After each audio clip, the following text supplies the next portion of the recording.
Abdul Kalam trust memorial की तरफ से भारत के राष्ट्रपति अब्दुल कलाम के निधन के पश्चात उनका रामेश्वर की इस धरती पर, जहाँ पर शिव का सबसे बड़ा स्थान है, वहाँ पर अंतिम संस्कार है वह संपादित किया था।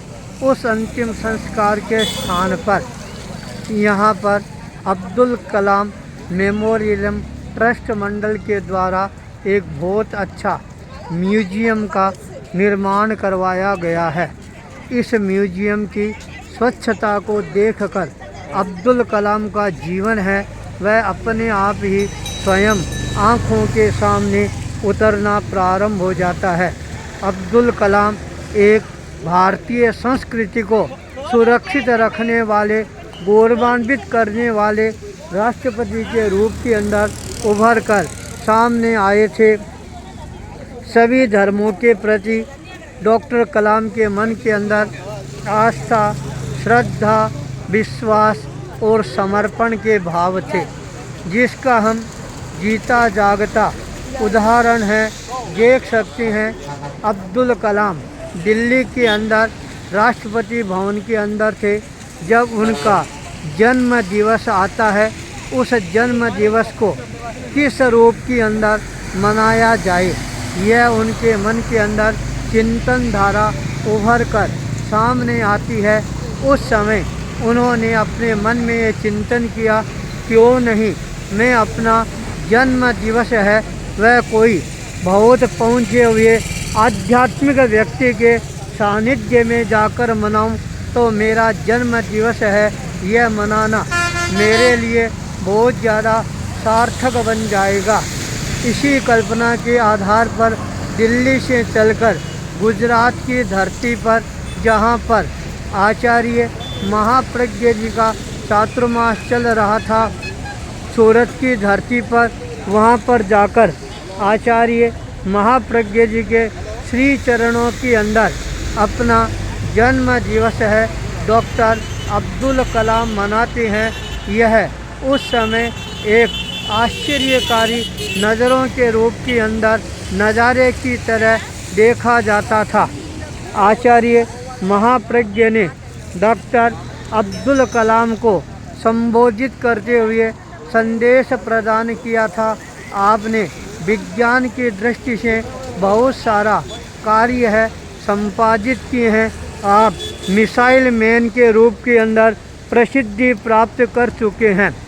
जब आपने अनेकों प्रकार की मिसाइलें अपने जीवन के अंदर बनाई है, तो क्यों नहीं आप एक ऐसी मिसाइल बनाएं जो पूरे विश्व के लिए प्रेरणा प्रदान करने वाली बन जाए। अहिंसा की मिसाइल है वह आपको बनानी चाहिए। यह बात डॉक्टर अब्दुल कलाम के मन को भा जाती है। उन्होंने आचार्य महाप्रज्ञ जी के चरणों के अंदर सूरत में यह संकल्प अभिव्यक्त किया था, आज से मैं अपने जीवन के अंदर एक अच्छा कार्य है वह संपादित करने के लिए अपने आप को तैयार करना प्रारंभ कर रहा हूँ। अब मेरा अगला कदम होगा अहिंसा के लिए एक अच्छी मिसाइल का निर्माण करने के लिए, जो हमारी भारतीय संस्कृति को पूरे विश्व के अंदर उजागर करने वाली बने। अब्दुल कलाम का यह सपना पूरा हो उससे पहले ही नियति को कुछ और ही मंजूर था। उनका अचानक स्वर्गवास हो जाता है। उनकी कल्पना मन में रह जाती है। जब इतना बड़ा यह म्यूजियम का निर्माण यहाँ पर कराया गया है, तब क्यों नहीं हमारे देश के प्रतिष्ठित वैज्ञानिक एक बार इस स्थान पर पहुंचकर डॉक्टर अब्दुल कलाम का जो सपना है उस सपने को साकार करने का प्रयास करेंगे।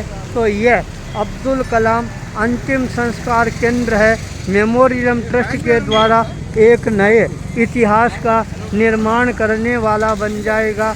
इसी मंगल भाव के साथ ओम ह्रीं श्रीं बावन गजा बालाजी नमो नमः।